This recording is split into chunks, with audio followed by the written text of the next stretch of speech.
Hey guys, Marshall here from Limited Resources, and well, I had a few people ask if I could do a sealed deck because they've got these new sealed queues on Magic Online that's pretty good.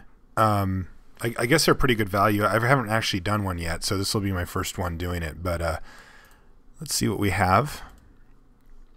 We've got a Bow of Nylea and a Spear.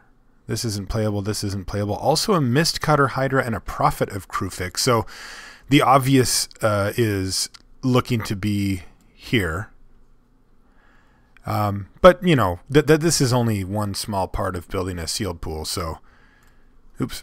So let's see what we've got. So I'm going to start just looking through, and I'm just going to go kind of card by card to just get an idea for which is our strongest color. So let's see. Vanquish a Foul, no. Griffin, no. Emissary, there's an Elmer. That's good. Warden, no. Spear's awesome. Scholar's okay. No. Phalanx Leader, 2 Pegasus. Starecaster, 2 Hopeful Eidolons. Okay, so white seems mediocre. Like here, let's just make another pile over here of stuff that I just don't want to play. Like, I'll probably end up playing that thing, but like, you know, I'm not saying that like it just can never make the deck, but it's just stuff that's like, hopefully it doesn't. So this is not unreasonable for white. Let's see what our blue is though. Double Benthic Giant, Sealock Monster is really good. Mnemonic Walls not. Ooh, hello. Griptide, Chimera's fine. Fortune Hunters just okay. Double Stymied Hopes, these probably aren't very good. Ordeal, Vaporkin, Omen Speaker's probably a little better in sealed. Short Thief's unplayable. Swan Song, probably just unplayable. Alright, so our blue's reasonable but not great either. Which seems fine to me. Alright, so let's take a look more. Ooh, Sip, Anna Gary, Lash, Harpy. Lampad's okay. Breed the Bones, that's nice. Minotaur, Blood Toll Harpy, sure. Double Cure, Phalanx, Steeds, whatever. Scourge Mark's pretty good in Belv. Okay, so our black's pretty solid. I like the looks of that. I'm really curious to see what green is, but we'll hold off for now. Rage of Perforos, Minotaur, an Emissary, a Cyclops, an Oread, an Ordeal, an Athlete, Titan Strength, Raiders, whatever, Jolts, whatever, Messenger Speed sucks, Dragon Mantle's fine. Okay, so our red is mediocre. And then we've got Hydra awesome, Asp awesome, Disciple good, Warrior good, Acolyte fine, Bow awesome. A Shredding Winds, that's nice to see. Piper sucks. Courser's good, Invocations whatever. Satyr's good.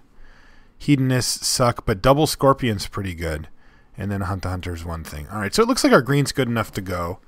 So why don't we start moving those cards down? It just feels like we've got enough power there. I think Sorrow's probably main deckable here too. Courser, Satyr. I'm not going to play these guys, or I'm at least going to try not to play these guys. Alright, so that puts us here, which is pretty reasonable. 9 creatures, a Bow of Nylea, Feral Invocation, and Artisan Sorrow.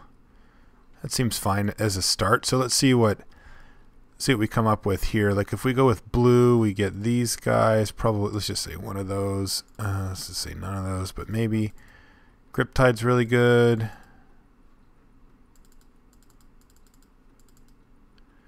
We end up with this, roughly. This doesn't seem unreasonable to me. It definitely lacks a little bit of power.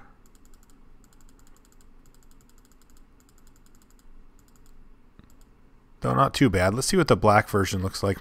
My guess is that it's going to be better.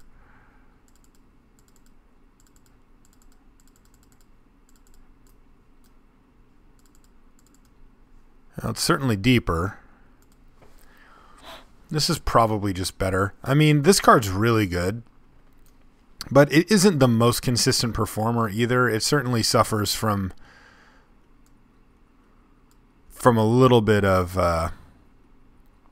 like late game awfulness. But man, if you turn 4, turn 5 this thing, it's just stupid. They just can never attack you. You start dumping your hand, it just gets kind of ugly. Now, if we wanted to splash it, we could though. We've got an Unknown Shores here that we can use to splash, and then that would give us probably just like this, which probably just isn't worth it. We could also splash for a pair of Hopeful Eidolons and an Helad's Emissary if we wanted. I mean, this is 25 cards that we have some pretty easy cuts here though. Like this guy doesn't seem great in our deck. We've got what, a Scourge Mark, an Invocation, which I don't even think we want. Yeah, we just don't have enough, you know, a Lampad or something like that, but we're not really going off with that guy very much either.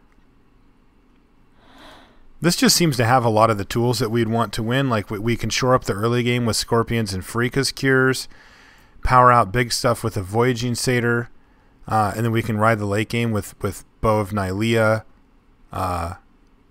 Nessian Asp, and even like a huge Mistcutter Hydra. I mean, this deck isn't amazing by any stretch, but this seems like a pretty solid build.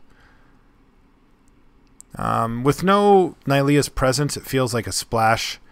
Oh, it just isn't really warranted. Like, Unknown Shores is... I mean, it's fine. But it's just, you know, you kind of... I don't really know. Like, even splashing this, making this bestow 5 is, like, not quite as good. Dropping this on turn 6 is, like, a lot worse. This is be bestow 8. And it just doesn't really get there. And then this deck actually just looks kind of good. Like, we've got early removal, middle removal, one piece of late removal so we can like deal with people's bombs. The Acolyte can pump out a bunch of mana. I don't know how good that is. I guess we have a couple of mana sinks here. It might not be worth it though. I might just want like another trick like this, just to make these junkers a little bit better. Return Phalanx, maybe I cut that for this, something like that. I really liked Return Phalanx, but I think in Sealed it probably takes a fairly big hit, and if we can never activate it, it takes a little bit more of a hit. And I don't know, double Scorpion Balef Eidolon, double Freeka's Cure feels like we're not really losing in the early game that often anyway. We want the game to go long. Yeah, this seems good to me. All right, let's add some lands here. 9 swamps, you say. I do agree with that, actually. We do need to hit these Freeka's Cures early. The Bow of Nylea doesn't have to be a turn 3 play. It can come out much later, and we'd be okay with it. This deck's definitely missing like some... Just like 1, maybe 2 Leaf Crown Dryad would really shore this thing up. We could cut like this Scourge Mark and maybe this and just have like a really sweet deck. But this is pretty good. I mean, it's sealed, so, you know, you can't get too picky. And we have some pretty nice high-end. Bow of Nylea is sweet. Mistcutter Hydra, too. Bow of Nylea also, though, maybe suggests that we should be playing an extra creature.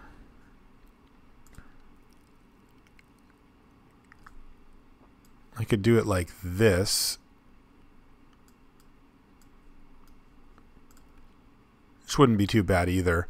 15 creatures, I mean, you really do want at least something on the battlefield when you actually get this thing going.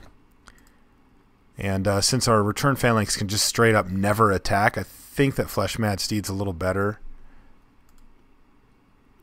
These are Hedonists. That's a Piper. Yeah. Alright, so here's our deck. Pretty straightforward. I think we have a backup build if we want, that we can go green-blue and kind of hit him from a different angle. But I think this is more powerful, and it certainly has more removal. This has really just, I think, only the Grip Tide, which is really good. But I mean, it doesn't replace double Freeka's Cure, Lash of the Whip, Sip of Hemlock. So, all right, let's submit this and see what it can do.